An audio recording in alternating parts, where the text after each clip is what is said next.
ਪੈ ਹੁੰਦੇ ਜੀ ਪਰਾਲੀ ਤੇ ਮੀਂਹ ਵਸਦਾ ਪਿਆ ਹੁੰਦਾ ਹੈਗਾ ਤੇ ਉਹਨਾਂ ਨੂੰ ਪਾਲਾ ਕਿਵੇਂ ਲੱਗਦਾ ਹੈ ਤਵੱਜੋ ਮੇਰੇ ਦੋਸਤਾਂ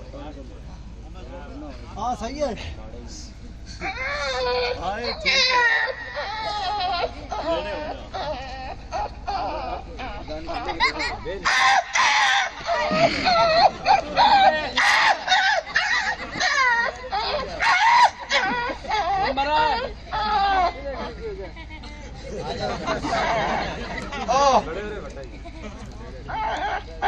ਇਹ ਤਾਂ ਪਾਲਾ ਪੇ ਲੱਗਦਾ ਜਿਲੇ ਮੀਂਹ ਵਸਦਾ ਹੈ ਸਰਦੀ ਵਿੱਚ ਜੀ ਪਾਲਾ ਪੇ ਲੱਗਦਾ ਗੁੱਲਰ ਨੂੰ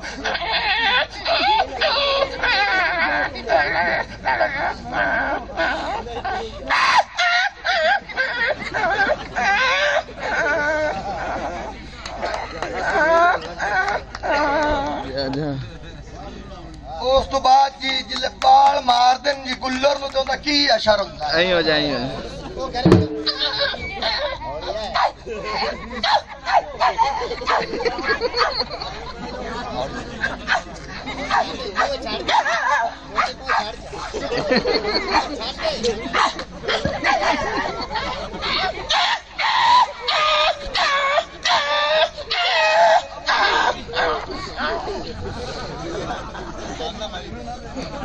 जी समझ मतलब this dog cannot take a life है कि क्या बात है